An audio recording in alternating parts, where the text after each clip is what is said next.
ஆனா அந்த பொதுக்கூட்டத்த பார்த்தோம் அப்டின்னா, அது எடப்பாடி பழனிசாமி அவர்கள் தலைமையிலான என்டிஏ கூட்டணி மாரி தெரியல. எங்க ம். பார்த்தாலும் பாஜக கொடியும், ம். இப்ப அன்புமணி ராமதாஸ் அவர்கள் பேசக்கூடிய அந்த மேடைய பார்த்தோம் அப்டின்னா, அவருக்கு பின்னாடி தாமரை இருந்துச்சு. ம். அந்த மாரி ஒவ்வொரு தலைவர்கள் வந்து ம். பேசும்போது, பிரதானமா பாஜக கட்சியுமே அதோடைய சின்னத்தையும் காற்று மாதிரியான காட்சிகள் தான் அங்க வந்து அமைக்கப்பட்டிருக்கு. ம். இது எப்டி எடப்பாடி பழனிசாமி அவர்கள் தலைமையிலான என்டிஏ கூட்டணி அப்டின்னு தமிழக மக்கள் ஏத்துப்பாங்க? இல்ல. முதல்ல வந்து இந்த நிகழ்ச்சிக்கு இந்தியாவோட பிரதமர் வருகிறார்.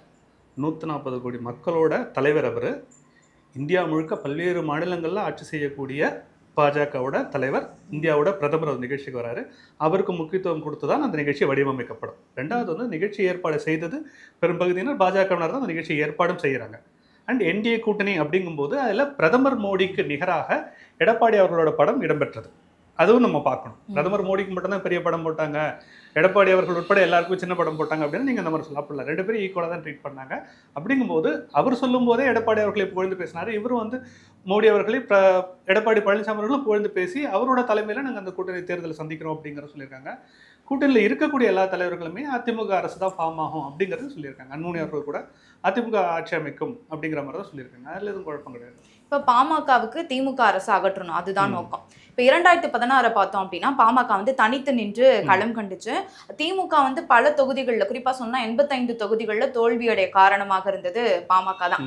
அப்ப கிட்டத்தட்ட ஒரு கணிசமான சதவீதம் வாங்கியிருந்தாங்க, வாக்கு வங்கி 5% வாங்கியிருந்தாங்க. அப்போ பாமக தனித்து நின்னாலே ஒரு திமுகவுக்கு வந்து சவாலாக இருக்கக்கூடிய அந்த சூழல் இருந்துச்சு.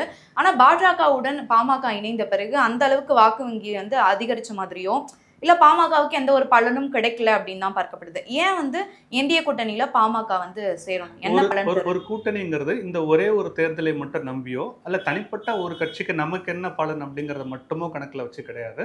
ஒரு கூட்டணியை உருவாக்கும் போது பல்வேறு கணக்குகள் இருக்கு. உதாரணமா வந்து திமுகவை எதிர்க்கணும் அப்படிங்கும்போது ஒரு வலுவான எதிர்கூட்டணி, திமுக வேண்டாம் நினைக்கக்கூடிய மக்கள் எல்லாரும் ஒருமித்து ஒரு இடத்துல வாக்களிக்கக்கூடியதுக்கு ஒரு கூட்டணி முதல்ல வேணும். அது மக்கள் முதல்ல அந்த தோற்றம் இருக்கு இல்லையா, அந்த பர்செப்ஷன்லேயே வந்து இந்த கூட்டணி திமுகவுக்கு ஆல்டர்னேட்டிவா இருக்கும். திமுக எனக்கு வேணாம், வீட்டுக்கு அனுப்பணும் அப்படின்னா நான் அதிமுக பாஜக பாமக கூட்டணிக்கு வாக்களிக்கலாம், மக்கள் வந்து வருவாங்க. அதுக்கான ஒரு உறுதியை, அந்த ஒரு தோற்றத்தை, முதல் நம்பிக்கையை மக்களுக்கு கொடுக்கணும். அதனால ஒரு கட்சியா அப்படி இணைஞ்சு ஒரு கூட்டணியில் நிற்கிறதுல தப்பே கிடையாது.